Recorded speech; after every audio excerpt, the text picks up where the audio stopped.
And welcome back into the North Star Takes podcast with Bailey Policki and Jacob Liberta. You can find all our videos here on our YouTube channel, so hit that subscribe button if you haven't already, and feel free to give us a like as well. Today we're going to be talking about Minnesota Vikings overreactions coming off a just brutal loss to the Cleveland Browns. We've had a couple days here to take it in, kind of just slowly react, I guess, to what we saw on Sunday. I know I was pretty heated in our post-game show about Mike Zimmer and his current standing. So we're going to just kind of talk about that today, I think. We're going to get into assuming that the season doesn't pan out the way that they had hoped, especially given the rough start and how tough their schedule is coming out of the bye. We're going to kind of look towards the future here. I know some people are going to be like, you guys are overreacting. And yes, that's the point of this video. But we're going to get into today some potential Mike Zimmer replacements at head coach. It's going to take a miracle, I think, for Zimmer to be around next season at this point. I think a miracle. They're at least going to have to win a playoff game, and I just don't see that happening right now, let alone getting there. So I suppose when you put it like that, yeah. Yeah, and for me, it'd have to be more than winning a playoff game. They'd have to advance to the NFC Championship game, which for sure is not going to happen. But I would say for sure. Come on. I would say for sure. There's some powerful teams in the NFC. Cardinals being one of them, which, yeah, we almost beat them, but I still think there's a reality out there where we find our way in, but it's hard to picture that right now after a 1-3 start. For sure. So yeah, let's dive into it a little bit. I know you have some guys that are, on the top of your head here. Mm-hmm. I think the obvious one that we've kind of been thinking about for a couple of years and amazed that he hasn't gotten a job, honestly, is Eric Bieniemy, the offensive coordinator of the Kansas City Chiefs.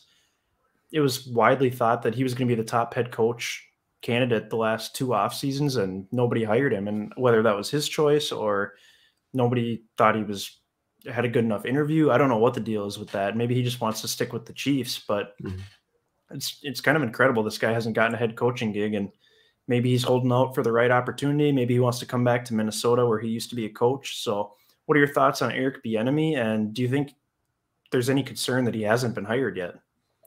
I like Eric Bieniemy a lot. Obviously, there's the familiarity there with the organization way back when he was Adrian Peterson's running backs coach once upon a time. And obviously, we all know how AP's career turned out, and it was just sensational. One of the best running backs ever. It's going to be a Hall of Famer one day. But kind of goes beyond that now. He's been under the wing of Andy Reid there in Kansas City for quite some time now. And Andy Reid's one of the best to ever do it in his own right, as far as calling plays especially. So that can only mean good things, I would think. So I'd like that a lot. And obviously, I think Bieniemy's also had the benefit of playing with coaching very talented players and guys like Mahomes and Tyreek Hill and Travis Kelce, where it's like, I feel like you'd probably have to be pretty bad at your job if you didn't make that work. But at the same time, like, you still have to put all the pieces together. And I think they do a great job at maximizing what they have, even when the talent is already high enough. It's how they basically create this juggernaut of an offense that nobody can stop. So honestly, I'd be a big fan of Eric Bieniemy, and I think he's long overdue to get a job. I don't really have any concerns about bringing him in, and like, why hasn't he been hired yet? I think he's probably just waiting for the right opportunity. Like, I mean, if I was him, like, there's the rumors out there maybe of him going to Houston this last offseason, but like, if I'm him, I wouldn't want to go to Houston either with the with the shape they were in after last year. No thanks. So if I'm him, I'd wait for the right head coaching job, because you could be a top candidate every year until the right one comes along where you're like, I feel like I'm okay with taking this job, and it's not just rushing into one first head coaching job you can get, and then it's just a disaster there that almost nobody could possibly dig themselves out of. So I think that's probably pretty smart on his end of doing that. But yeah, I think this is definitely feels like this could be in the makings here soon, assuming we go down this hypothetical path where Zimmer is not back. Yeah, and it would make sense because he has coached here before. I kind of wonder if some of the hesitation with him is that Andy Reid still calls the plays. That offense is an Andy Reid offense. Like, it's got his blueprint all over it. And really, Bieniemy, I think, just coaches these guys during practice and whatnot. So I'm kind of wondering if maybe that's part of the hesitation as well. But you'd think with how many years he's been there under Andy Reid, he's had to have learned a lot, honestly, about that offense, game situations. Andy Reid's one of the most aggressive coaches in the NFL. Oh, for sure. He knows when to challenge. He knows when to go for it on fourth down. So I think that's another important thing as well, to kind of learn from a guy that's aggressive like that. True. Here's my red flag, though, with the Andy Reid coaching tree, I guess I would say, is that if you think about his past assistants that have become head coaches, though, like how good have they really been? Like Matt, first one I think of right now is probably just because they're such a he's so scrutinized. His Matt Nagy, I think he's an idiot. He's been all over the headlines lately because he clearly doesn't know how to run the Bears. So I think he was once upon a time he was the offensive coordinator in Kansas City, and then. Go back a little bit further, you got Doug Peterson, who currently does not have a job, albeit he won a Super Bowl at least. So, I mean, that's really a credit to his name. And then if you go way back for the Vikings even, it would go back to Chile. And Chile, I mean, he was an interesting guy. I mean, very controversial. Very controversial. Not really much of a people person, but at the same time, he did build a roster that could win. And they obviously, that was the best season we've probably ever seen. And easily the closest we've ever been as fans to witnessing a Super Bowl is that 09 season, as everybody remembers. But yeah, there's been a little bit of a mixed bag with former Andy Reid assistants. I guess maybe I got to think of more off the top of my head, but like it's not usually good results. But you'd like to think Bieniemy would be a little bit different. For sure. And speaking of Childress, heard I heard on K-Fan today, just a little sidetrack here. Don't want to get too far off topic, but apparently Childress was on with PA earlier in the week, and he basically called Ben Lieber out and said that Lieber was leaking stuff to the media in 2010 about how there was a rift in the locker room, and and Ben Lieber basically called in today and said it was a bunch of crap, and him and Childress were texting about it, and he just, I don't know, he was very upset with Childress, but I just thought that was kind of a weird thing for Childress to do, and just kind of throw Ben Lieber under the bus. Yeah, Chile to come on the Ben Lieber's network. Oh man, yeah. So Childress is kind of a clown. I mean, it's kind of obvious why he didn't work out here. But what are some other names that are on your radar if you look outside of Eric Bieniemy? I think the next one I'd be really gravitating towards would probably be Joe Brady. Actually, I realize the guy is only 32, and he's only in his second year coaching in the NFL. Period. Let alone like having a significant role and as far as calling plays with the Panthers. But I mean, obviously, you've seen good results with Carolina so far this year. Sam Darnold looks like a new guy, because he was looking like he was going to be a huge bust for the Jets, and they shipped him out. But it turns out that he still seems like a pretty talented quarterback that everybody liked a lot in the draft a few years back, and now he's making the most of it. And I think that has a lot to do with Joe Brady. And obviously, I think what I think of even more so than that is going back to the 2019 season LSU had. Joe Brady was behind the controls there, and I'd say that's the best college offense I've ever seen. I think they were going to be stopped by anybody. They ran through literally everybody, and they coasted to a national championship and doing something that is very difficult to do, and they made it look easy. So I think I'd really like him.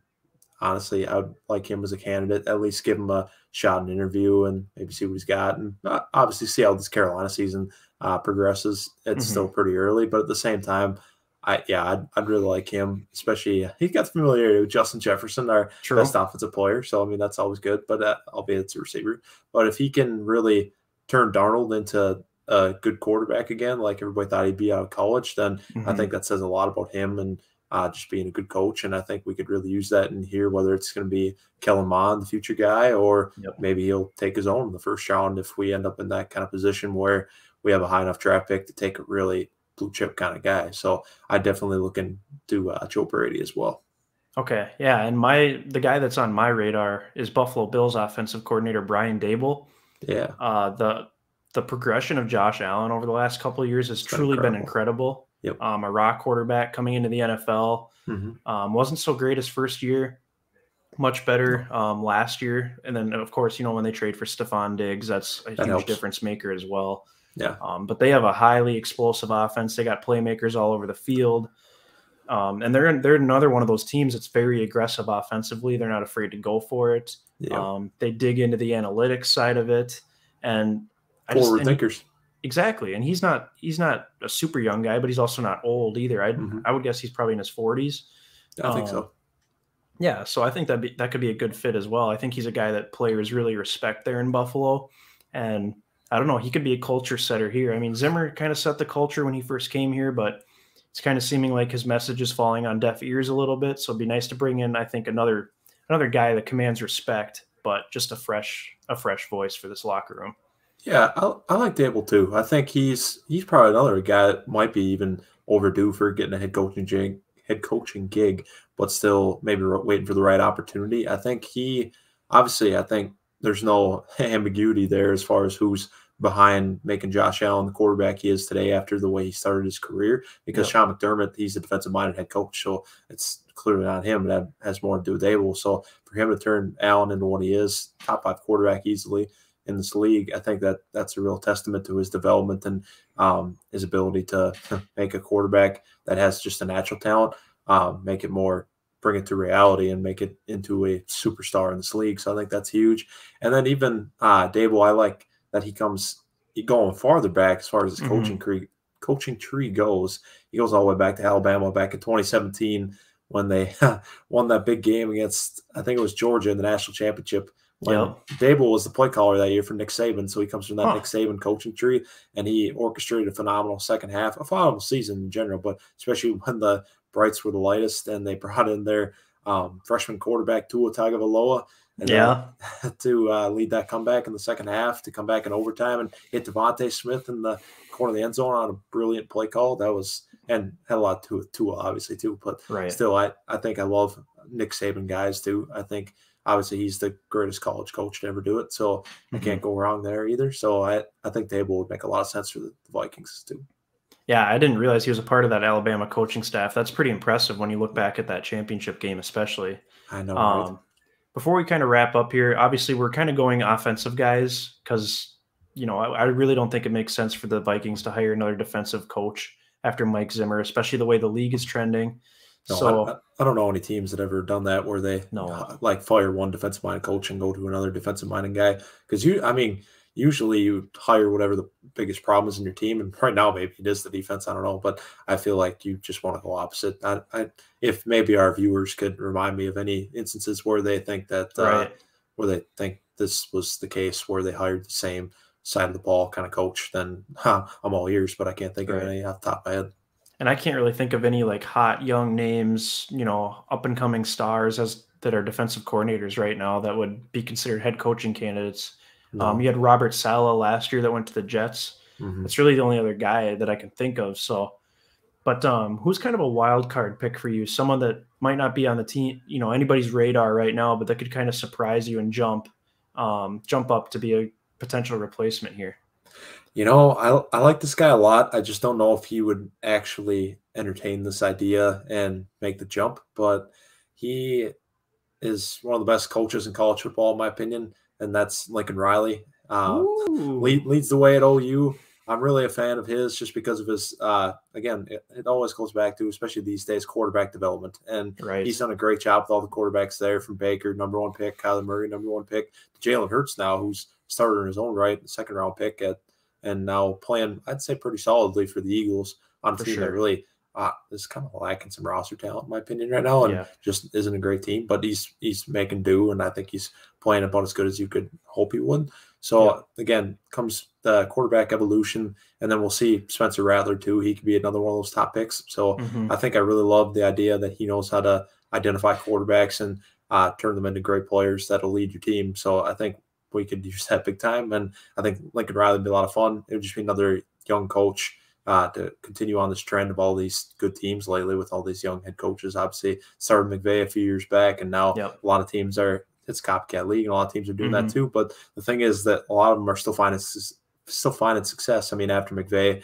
then came along Kyle Shanahan, got his own job, and he's been very good. Then you got Right. Matt LaFleur, who I think came from the McVay coaching tree now, Yep. and he's been great in Green Bay. They've won a ton of games over the last a little over 2 years now. So Yep. I think I love the direction that Lincoln Riley would probably bring us in. It just depends if he'd actually leave OU and just a super cushy job where he's very safe. So I don't know. Yeah, that would be very interesting. Kind of that air raid Big 12 style offense. It'd be similar to Cliff Kingsbury, honestly, what Cliff Yeah, Kingsbury's doing in Arizona. the thing Obviously, is, you'd need the Kingsbury game. wasn't successful at Texas Tech. He got fired, and then he got That's hired by true. Arizona. But Yeah, that's very true. And he's also blessed with having Kyler Murray as his quarterback, who's one of the most skilled quarterbacks in the NFL. And that's going to be the predicament of whoever the head coach that comes in here is. They're going to have to find that playmaking quarterback. And whether it's Kellen Mond, who's already on roster, or mhm. go draft another guy. But Yeah, it's going to be interesting to see how it shakes out. We had a viewer comment on our post-game video about Brian Billick is a name that comes to mind for him. He's been out in the NFL since 2007, so I have a hard time seeing that one. People always talk about like Bill Cowher coming back too, as he's been out of the league for a while as well. So I don't see them going in a direction with an older coach like that, especially after moving on from Zimmer. So I would think it would make sense to go with a younger guy, like even like a Lincoln Riley, honestly. True. And I love that style with Brian Billick, though. It's kind of vintage Vikings, the 98 offensive coordinator. That was pretty fun. And obviously, we didn't watch it live, but when you watch those highlight videos, like that offense was today's offense 20 years ago. And that I think Denny Green and them were ahead of the game. And that's great that they could stretch the field and throw the ball over the yard and have tremendous success doing it. So I really think they were the trendsetters really for this whole evolution into air raid offenses and just throwing the ball just a ton. So I think kudos to them back then for doing that when probably wasn't a super popular thing. Yeah, absolutely. I mean, trendsetters like that, that's always a great thing. But it just with today's NFL and with today's players, I just don't know if an older guy like that could really inspire them or if they could really truly respect them like they would respect a younger guy. So I think it makes sense that the NFL is trending towards younger coaches, but it's something interesting to think about. And if the Vikings keep struggling here, it's going to be something that's really going to be on Vikings fans' radars as well. So we'll kind of keep getting into it as the season goes on. Maybe Zimmer can rally the troops. I'm not too hopeful, but I'm still hopeful. And I also think this list could change a lot as the season goes on to see who really rises and what teams are good and whose assistants are on those teams. But I think a lot could change. But again, I'm still pro Zimmer, but we'll see how the season progresses. Yeah, absolutely. So that's going to do it for this edition of the North Star Takes podcast. Be sure to hit that like button if you're disappointed in this Vikings team, if you're interested in who their next head coach could potentially be, and be sure to smash that subscribe button as well if you haven't already. We've appreciated everyone that's subscribed so far. Our subscriber count keeps growing and growing, so it's awesome to see. Give us a follow on both Twitter and Instagram, and leave your comments below about who you think could be a great fit to be the next Vikings head coach. And thanks for watching.